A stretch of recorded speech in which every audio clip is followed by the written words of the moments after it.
தொடர்ந்து அண்மை செய்தியை பார்த்து வருகிறோம். முன்னதாக அமைச்சர் துரைமுருகன் மற்றும் அவருடைய மகன் கதிரானந்த் தொடர்புடைய இடங்களில் ரெய்டு நடைபெறுவதாக பார்த்திருந்தோம். அது தொடர்பான ஒரு அண்மை செய்தியாக MP கதிரானந்திற்கு சொந்தமான கிங்ஸ்டன் கல்லூரியிலும் தற்பொழுது ரெய்டு நடைபெறுவதாக அண்மை தகவல் வெளியாக இருக்கிறது. அது குறித்த அண்மை செய்தியை பார்க்கிறோம். கூடுதல் விவரங்களோடு இணைகிறார் எம்முடைய செய்தியாளர் முரளி. முன்னதாகவே எந்தெந்த இடங்களில் ரெய்டு அப்படின்னு நம்ம பார்க்கிறப்போ தொடர்ச்சியாக அமைச்சர் துரைமுருகன் அவருடைய மகன் கதிரானந்திற்கு தொடர்புடைய இடங்களில் ரெய்டு அப்படின்றத பார்த்திருந்தோம். தற்பொழுது அவர்களுக்கு சொந்தமான அந்த கல்லூரியிலேயுமே தற்பொழுது ரெய்டு நடைபெறுவதாக கூறப்படுகிறது.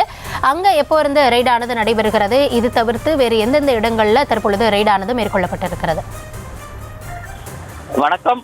அதாவது இடி ரெய்டானது காலை 7 மணியில இருந்து வேலூரில், அதாவது அமைச்சர் துரைமுருகனுக்கு சொந்தமான இடங்களில் ரெய்டானது நடந்து வருகிறது. முதற்கட்டமாக பூஞ்சோலை சீனிவாசன் வீடிலும், அதாவது துரைமுருகனுடைய நெருங்கிய துரைமுருகனுக்கு நெருங்கிய இருக்கக்கூடிய பூஞ்சோலை சீனிவாசன் வீடிலும் அவருடைய குடோனிலும் ரெய்டு நடந்து கொண்டிருக்கிறது. அதை அடுத்து கதிரானந்திற்கு சொந்தமான அந்த கிங்ஸ்டன் கல்வி குழுமங்களில் தற்போது பொறியியல் கல்லூரி கல்வி குழுமங்களில் அந்த சோதனையானது நடந்து வருகிறது.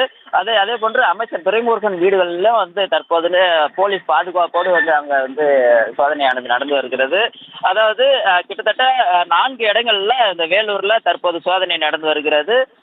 முதற்கட்டமாக அங்கே 10க்கும் மேற்பட்ட இடி அதிகாரிகள் சோதனை மேற்கொண்டு வருகிறார்கள்.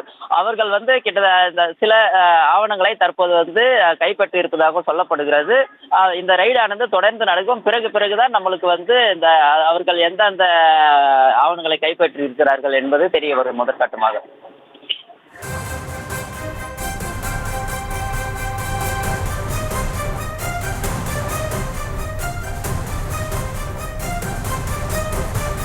தற்போதைய விவரங்களுக்கு நன்றி முரளி.